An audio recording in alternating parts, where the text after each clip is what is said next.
in the night. We heard lightning and thunder, and it rained. We got 0.8 of an inch of rain in the night, and we have no idea how much snow. It came with such a wind that, and it was so wet and cold. Visibility was 0. Right in this area was probably some of the biggest loss.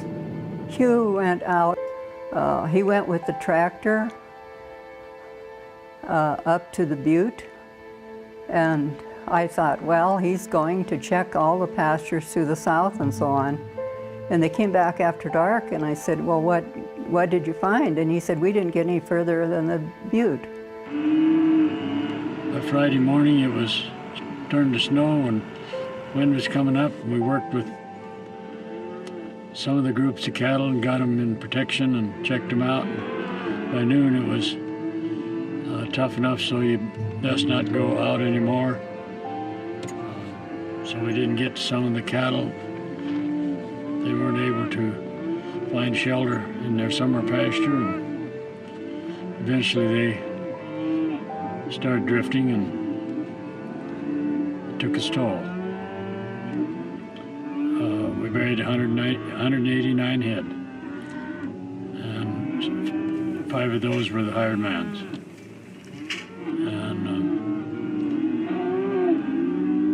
And till we got out there, didn't realize the extent of the loss.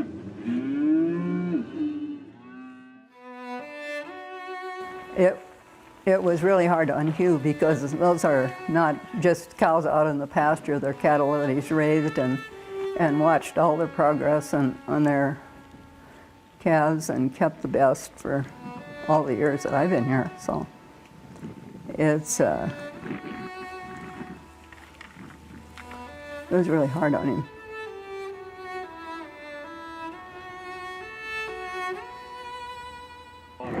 The side draws off the main draws is what caught them, because they were perpendicular to the way they were traveling. One bunch stood against the fence,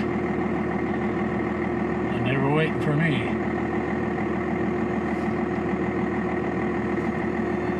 I think the cold rain to start with the wind, chilled them pretty bad.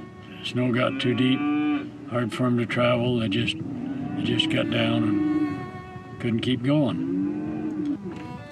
They run out of energy. It's just the size of it. They found a heifer. I think they said all they saw was the ear. They dug out that heifer calf, and she just laid there, and there was a couple others, live ones around, and after a while she got up and walked away. So every once in a while there was some bright spot. It wasn't necessarily where you had them. It's just the way they got caught. Some people lost cattle right in the corral. But it'll turn around. We'll get by. It wasn't the financial as much as it was grieving over losing our animals. We're at the place in our life where finances aren't that important. We worked hard all our lives, and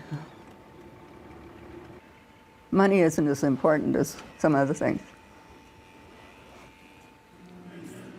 Being established, we'll survive, but I'm concerned about the younger ranchers is trying to buy a place and get a bunch of cattle put together.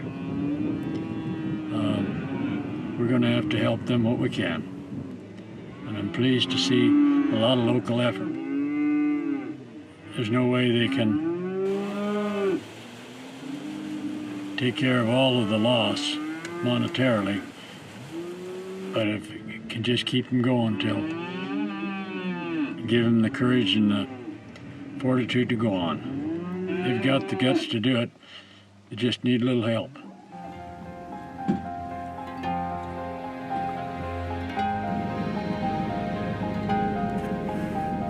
The boy from Marshall, Minnesota said, "I can't believe you people."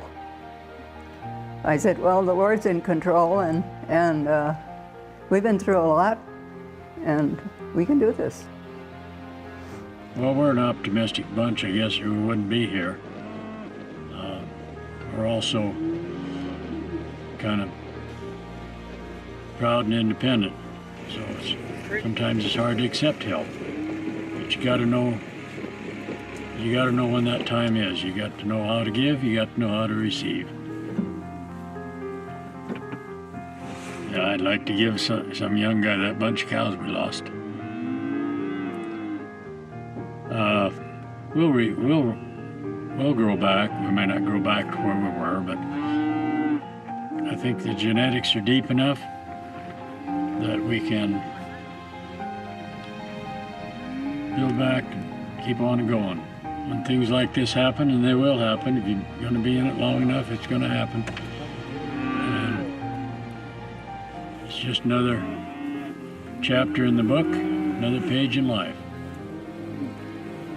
If you're going to keep on going, you got to take what comes, buck up, and do the best you can.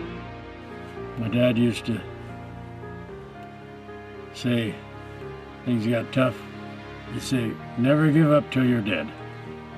We're expecting another snow tonight.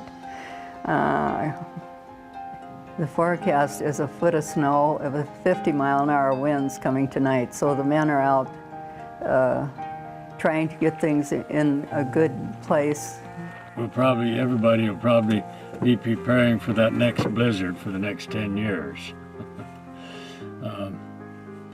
So no, you just keep your eye on the weather and do what needs to be done, and take good care of the stock and the land, and that'll take care of you. He was most happy when he's out feeding those cows some hay, so I don't think we'll go anywhere.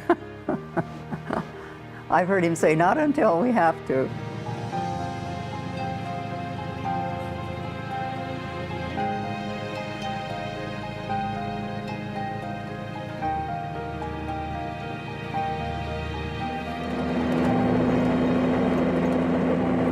They know the sound of this pickup. I come down here to feed him the other day with a different pickup. They wouldn't even look at me.